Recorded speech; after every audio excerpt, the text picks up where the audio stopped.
자, 4기 경우는 어떨까요? 4기 경우에는 혹시 한약을 쓰면 더 악화됐을까요? 5년 생존율은 한약을 치료한 분이 53.1%였는데 한약을 치료하지 않은 양방치료만 한 경우에는 20.3%였습니다. 2.6배 차이가 났습니다. 10년 생존율은 36.5%, 즉 한약을 치료한 경우는 10년 생존율이 36.5%였고 한약을 안 쓴 경우는 11.9%로 3배 정도 차이가 났고 15년 생존율은 한약을 쓴 경우는 17.7%, 한약을 안 쓴 경우는 2%로 약 8배의 유의한 차이를 보였습니다. 무려 8배의 차이입니다. 안녕하십니까. 한약을 이용해 암치료를 하는 한의사 장성환 원장입니다. 한약치료는 암 환자의 생존율을 높일 수 있을까요? 우리나라 대부분의 대학병원에서는 암 환자들에게 절대 한약을 먹지 말라고 하고 있습니다. 심지어 인쇄물에 한약, 홍삼 금지라고 인쇄해서 암 환자들이 한약을 복용하면 암이 성장하고 간이 망가진다고 상당히 해롭다고 하고 있지요. 과연 그럴까요? 제가 항상 이제 말씀을 드리지만 일본 의사들은 한약에 대한 처방권이 있어요. 일본뿐만 아니라 일본, 중국의 의사들은 한약을 실제로 많이 처방을 하고 있는데요. 실제 이렇게 한약을 처방하는 일본 의사들은 그렇다면 암 환자에게 한약을 절대 처방하고 있지 않을까요? 우리나라 대학병원 주장대로라면 실제 처방권이 있는 일본 의사들은 절대 한약을 암 환자에게 처방하고 있지 않을 것입니다. 그러나 실제 일본의 암치료 의사들은 항암 부작용을 낮추고 생존율을 높이는 목적으로 한약을 흔하게 처방하고 있습니다. 심지어 우리나라 보건복지부에 해당하는 일본 후생성에서는 한약에 대한 임상시험을 실시한 후에 항암 화학요법에 의한 식욕부진에 육군자탕이라는 한방 식욕촉진제를 사용하는 것을 강하게 권고하고 있습니다. 이렇게 일본 의사들이 한약을 언제부터 써왔을까요? 일본 의사들이 한약을 암 환자에게 사용한 것은 1978년도부터입니다. 처음에 한약은 방사선 치료나 항암 화학요법의 부작용과 다양한 질병을 다루는데 서양약, 즉 현대약의 불만족으로 인해서 여러 시행착오를 거친 후에 암치료에 대한 한방과 양방의 융합치료를 하는 프로그램이 개발되었습니다. 이렇게 한약을 사용했더니 예상보다 나은 결과가 나온 거죠. 이로 인해서 한방이 신비한데? 라고 기대감이 높아졌습니다. 초기 암치료에 한약을 적용한 일본 의사들 입장에서는 당연히 한약치료가 암 환자의 생존율을 향상시키는지 궁금했겠죠. 이러한 궁금증을 가진 대학팀이 있었는데요. 바로 도쿠시마 대학의 방사선 종양학과 연구팀입니다. 이 연구팀은 소양의학과 결합한 한약의 함께한 치료가 암 환자 수명 연장에 도움이 되는지 연구를 수행하기로 했습니다.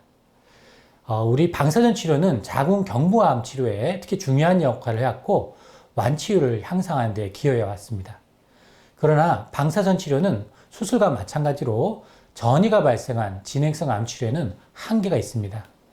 이에 따라 항암 화학요법이나 면역요법을 결합한 방사선 치료를 포함해서 방사선 감작제와 보조요법에 대한 광범위한 연구가 수행되고 있습니다. 그렇다면 한약을 암치료에 보조적으로 사용한다면 암 환자의 생존율 향상에 도움이 될지 한약 처방권이 있는 일본 의사들 입장에서는 당연히 연구 대상이 될 것입니다. 도쿠시마 대학 병원에서 174명의 자궁경부암 환자들에게 방사선 치료와 한약 치료를 함께 받도록 하였습니다. 231명은 방사선 치료만 받았습니다. 자궁경부암 환자는 병기가 1기부터 4기가 모두 포함되었습니다. 방사선과 항암을 동시에 하는 항암 방사선 동반요법에 40명, 완전 간해를 유지하는 유지 항암요법에 60명, 유지 면역요법을 시행한 125명에도 한약을 함께 투약했습니다. 이들 한약 모두에게는 방사선 치료 중에 한약 추출 가립제를 하루 3회 복용하도록 하였고 5년 이상, 때로는 20년 이상을 계속해서 추적 관찰해 보았습니다. 자, 결과는 어떻게 됐을까요? 자궁경부암 2개 전체 생존율을 한번 비교해 본 결과 5년 생존율은 한약 치료를 한 경우 78.9%였고 한약 치료를 하지 않고 양방 치료만 한 경우에는 66.7%로 나왔습니다. 15년 생존율을 봤더니 한약 치료군이 41.8%, 한약 치료를 하지 않은 경우는 23.3%로 한약을 치료한 분이 유의하게 생존율이 높았습니다. 3기의 경우에도 한번 알아보았습니다. 이 3기의 경우에는 생존율 차이가 더 벌어져서 5년 생존율은 한약 치료군이 62.3%, 한약을 안 치료한 군이 41.0%였습니다. 약 한 20% 정도 차이가 났고요. 10년 생존율은 한약을 쓴 경우가 49.1%, 한약을 안 쓴 경우가 28.2%, 약 한 1.7배 정도 차이가 났고, 15년 생존율을 비교해 봤더니 한약을 쓴 경우는 41.2%, 한약을 안 쓴 경우는 12.9%로 3배 정도의 차이로 한약을 치료한 분이 생존율이 유의하게 높게 나왔습니다. 상당히 놀라운 결과죠. 자, 4기의 경우는 어떨까요? 4기의 경우에는 혹시 한약을 쓰면 더 악화됐을까요? 5년 생존율은 한약을 치료한 분이 53.1%였는데 한약을 치료하지 않은 양방치료만 한 경우에는 20.3%였습니다.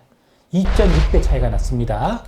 10년 생존율은 36.5%, 즉 한약을 치료한 경우는 10년 생존율이 36.5%였고 한약을 안 쓴 경우는 11.9%로 3배 정도 차이가 났고 15년 생존율은 한약을 쓴 경우는 17.7%, 한약을 안 쓴 경우는 2%로 약 8배의 유의한 차이를 보였습니다. 무려 8배의 차이입니다. 그렇다면 이러한 차이를 유발한 한약은 무엇이 있었을까요? 일본의 의사선생들은 특히 항암중이나 전이재발 억제 목적으로 여러분이 많이 알고 있는 그 보약, 십전대보탕을 실제 암 환자한테 대단히 많이 쓰고 있습니다. 항암 중에도 쓰고 수술 끝나고도, 방사선 중에도, 특히 십전대보탕은 방사선 부작용을 낮춰주는 여러 근거가 있는 대표적인 한약입니다. 그래서 일본의 암 치료하는 의사선생님, 특히 방사선 치료과 선생님들은 방사선 치료 중에 십전대보탕을 많이 쓰는데요. 실제로 이 방사선 종양학과에서 연구한 결과로 이런 자궁경부암에 이러한 1기부터 4기까지 생존율을 향상시켰을 때 가장 많이 사용된 한약은 바로 십전대보탕이었습니다. 십전대보탕을 42.5%로 가장 많이 처방하였고요.